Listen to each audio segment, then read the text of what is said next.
ಅರ್ಥ ಆಗೇ ಆಗುತ್ತೆ, ಪರವಾಗಿಲ್ಲ, ಏನು ಪ್ರಾಬ್ಲಮ್ ಇಲ್ಲ. ಏನ್ ಸಮಾಚಾರ? ನೀರು ಮಾಡ್ತೀನಿ ಅದೇ ಕಣೆ.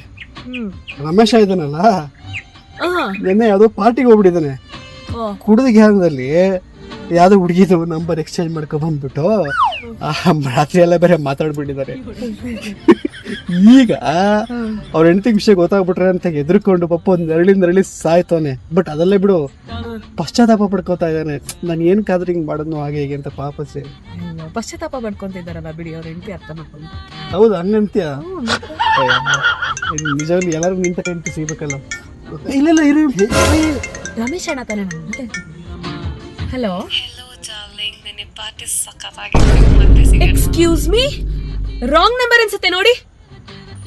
ಪ್ರತೀಕ್ ಅವ್ರು ತಾನೇ ಮಾತಾಡ್ತಾ ಇರೋದು, ನೀವ್ ಯಾರು? ನಾನು ಅವ್ರ ವೈಫ್ ಮಾತಾಡ್ತಾ ಇರೋದು. ಅಯ್ಯೋ, ನಿನ್ನೆ ಕೇಳಿದಕ್ಕೆ ಅವ್ರಿಗೆ ಗರ್ಲ್ ಫ್ರೆಂಡ್ ಇಲ್ಲ ಅಂದ್ರು.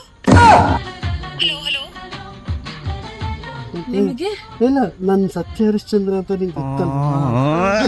ಅದಕ್ಕೆ ನಾನ್ ಗರ್ಲ್ ಫ್ರೆಂಡ್ ಇಲ್ಲ ಅಂತ ಹೇಳಿದೆ. ನನಗೆಲ್ಲಿ ಗರ್ಲ್ ಫ್ರೆಂಡ್ ಇದಲ್ಲ, ನನಗಿರೋದು ಹೆಂಡತಿ ಅಲ್ಲ.